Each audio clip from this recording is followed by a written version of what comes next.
बिस्मिल्लाहिर्रहमानिर्रहीम। अस्सलाम वालेकुम students, how are you all? Okay, आज हम लोग अपना चैप्टर नंबर 5 स्टार्ट करेंगे, द ब्लैंकेट। ठीक है, ये एक स्टोरी है और इसके जो राइटर हैं ना वो हैं फ्लैट डेल। ठीक है, तो सबसे पहले हम लोग इसका ना थोड़ा सा राइटर का इंट्रोडक्शन पढ़ लेते हैं।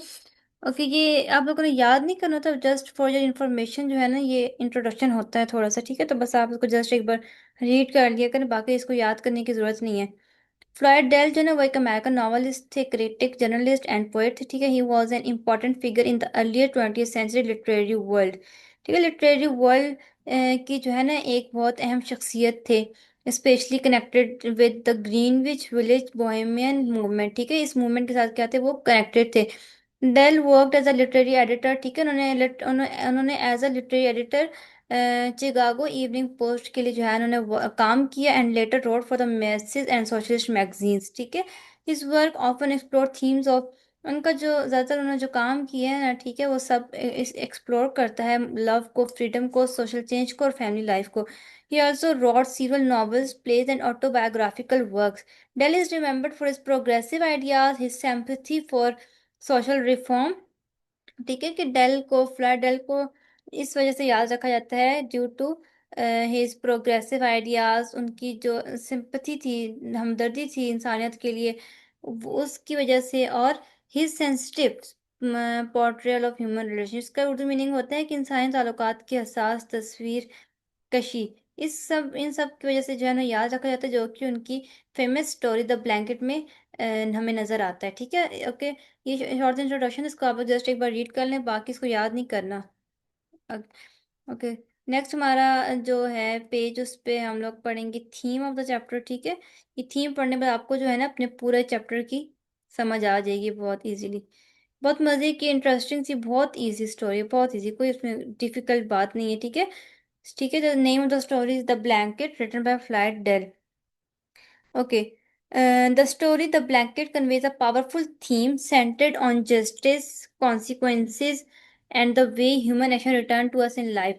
ठीक है, ये जो स्टोरी है द ब्लैंकेट, इसमें जो है ना एक, इसका जो थीम है वो किस पे बेस करता है, जस्टिस पे, इंसाफ पे, कॉन्सिक्वेंसेस, ठीक है, एंड द वे, और उस and the way human actions return to us in life, कि किस तरह से जो इंसान के जो एक्शंस होते हैं, ठीक है, इंसान का जो रवैया होता है वो वापस उसकी लाइफ में आता है। ये इसका क्या मतलब है कि जो इंसान जो है ना करता है, तो वही फिर क्या होता है कि जैसे जैसे वो ग्रोथ उसकी होती है, वो बढ़ता है, तो वही सब चीज़ें उसकी लाइफ में वापस आती हैं।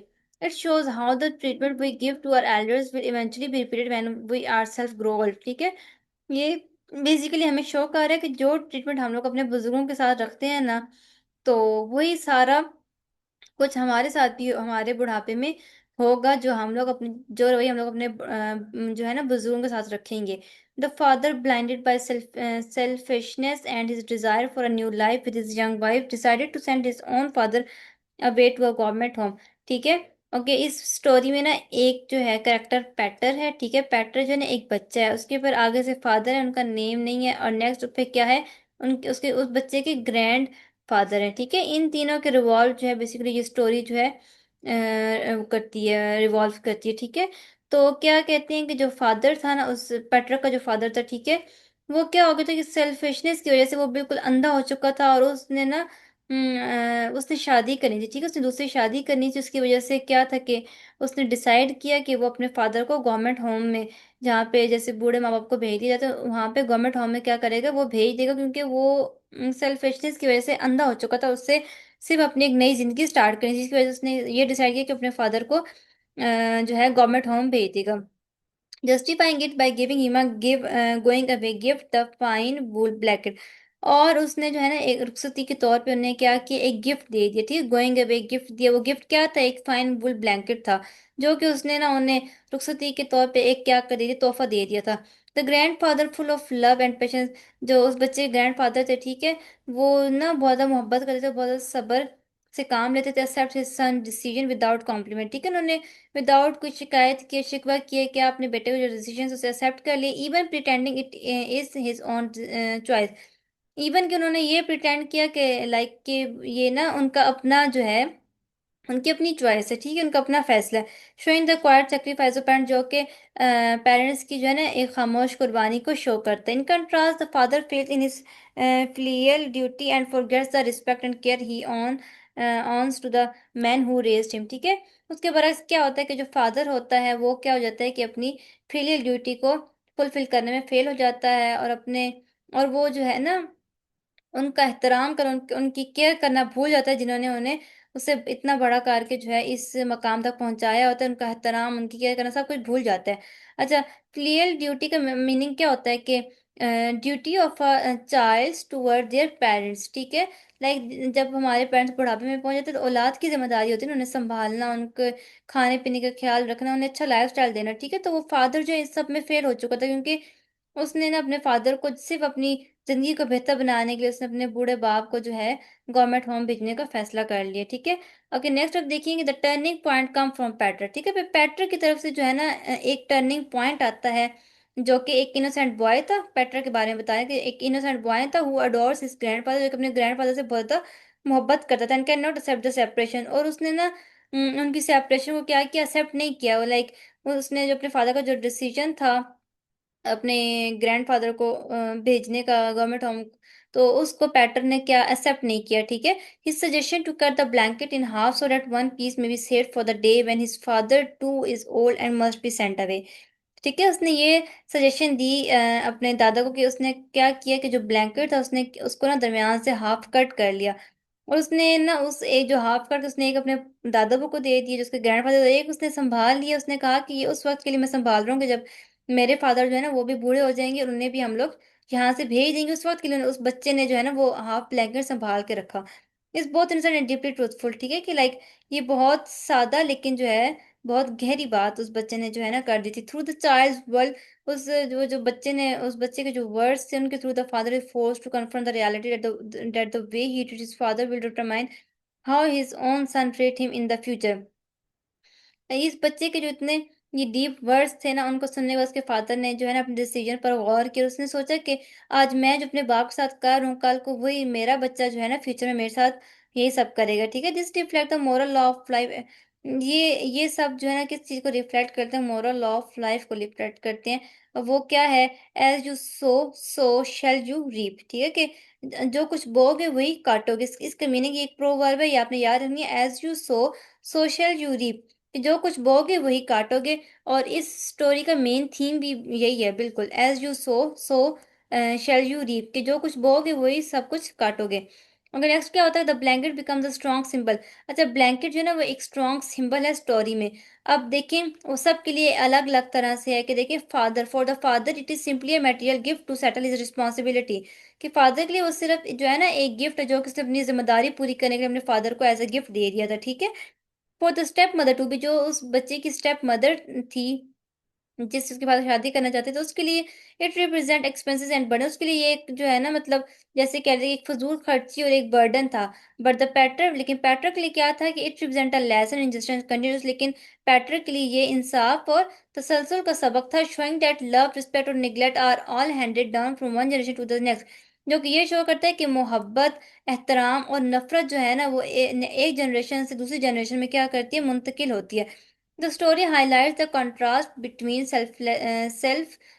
सेल्फिशनेस एंड कंपैरिजन, ठीक है। जो स्टोरी है ये बेसिकली कंट्रास्ट कर रही है सेल्फिशनेस में और कंपैरिजन यानी कि हमदर्दी में, materialism and humanity, silence and truth, ठीक है। Above all it emphasizes the sacred bond between generation, reminding us that the love and care we give to our parents and grandparents is what we will receive in return।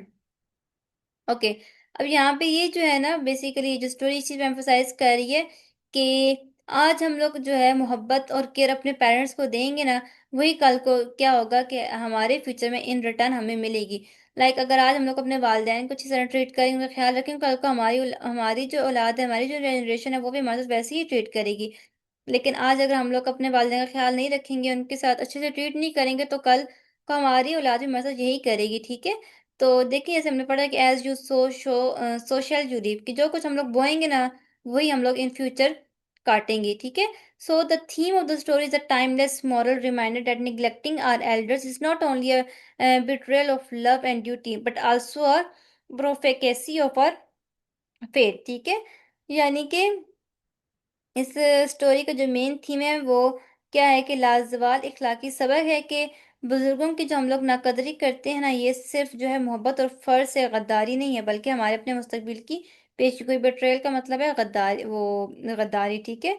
तो इस ये हमारे पास एक की short सी story थी। I hope so कि आपको उसका थीम अच्छे से समझ आ गया, बहुत इजी सी है। तो जस्ट आप एक बार पढ़ेंगे तो आप लोग अपनी वर्डिंग में लिख सकते हैं, अगर एग्जाम्स में आ जाता है। ओके, नेक्स्ट देखेंगे। The theme of the blanket is about justice, ठीक है, कि इसका जो इस स्टोरी का जो थीम है वो क्या है, इंसाफ, respect for elders and the moral of consequences. यानी कि मोरल ऑफ कॉन्सिक्वेंसेस का मतलब एक नतायज के अखलाकी कानून के बारे में है, ठीक है।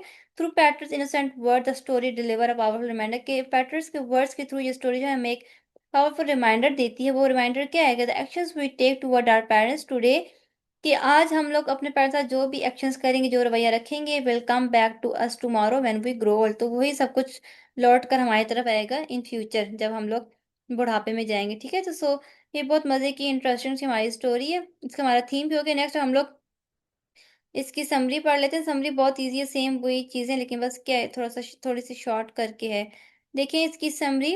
ओके, थोड़ा सा इसको हम लोग जूम कर लेते हैं। देखें कि the story the blanket by Floyd Dell is about Peter, ठीक है, कि पैटर के अबाउट है, जो कि एक यंग बॉय है whose father decides to send her grand dad away to a government home after remarrying, ठीक है। कहते हैं कि पैटर के बारे में बताया कि यंग बॉय जिसके फादर ने अपने अपने फादर को गवर्नमेंट होम भेजने का जो है डिसीजन लिया after remarrying, as a farewell gift.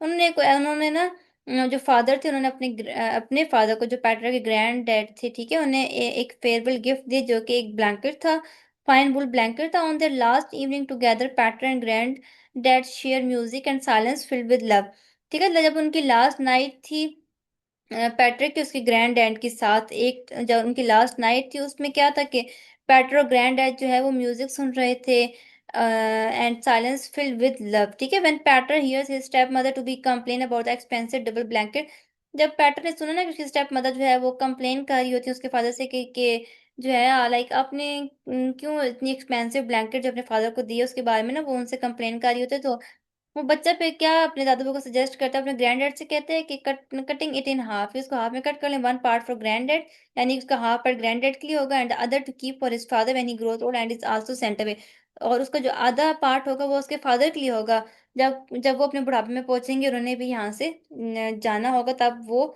उनके लिए जो है हाफ पार्ट रख लेता है, ठीक है। कि this innocent remarks makes the father realise mistake, उस बच्चे की जो जो वर्ड्स होते हैं वो उनकी वजह से फादर को जो है ना अपनी गलती रियलाइज होती है।